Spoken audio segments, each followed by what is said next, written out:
Ebben a videóban megmutatom, hogyan tudsz feltölteni különleges profilképet a Facebookodra.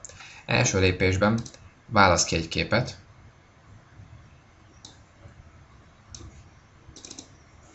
majd tölts fel. A második lépésben állítsd be, hogy hány sor adat van a profilodon. Itt a példákban látszik, hogy a név alatt egy sor látható.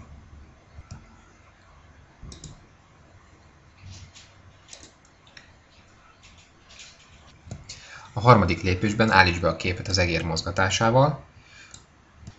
Itt alul a zoom jobbra és balra húzogatásával tudod nagyítani és kicsinyíteni a képet. Miután beállítottad, kattints ide a crop gombra. Végül kattints ide a hír feliratra. Az OK gomb megnyomásával nyisd meg a tömörített mappát,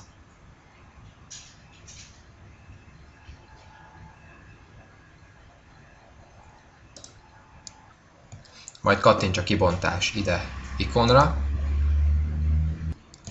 és itt válaszd ki, hova szeretnéd, hogy kicsomagolja a tömörített mappát. Majd nyomj egy OK gombot. Jó, készen is vagyunk. Már csak annyi a dolgod, hogy a képeket feltöltsd a Facebook profilodra. Először cseréld át a profilképed,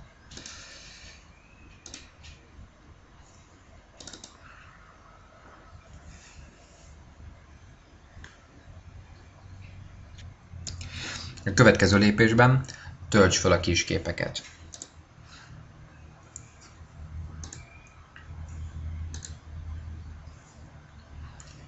Itt egyszerre is ki tudod jelölni őket.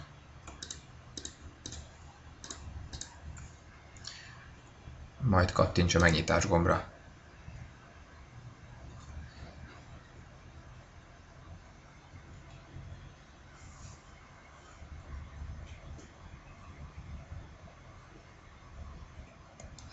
Album létrehozása.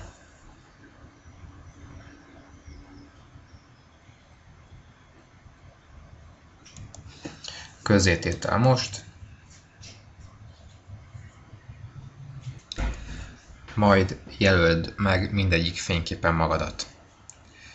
Fényképek megjelölése.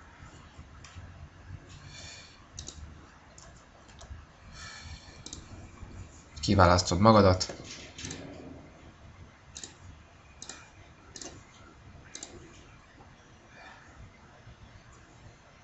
Majd elmented.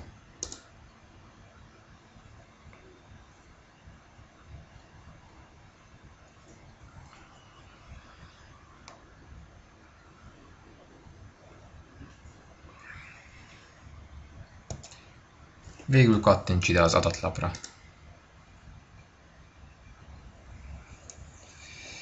Készen is vagy. További jó képfeltöltést!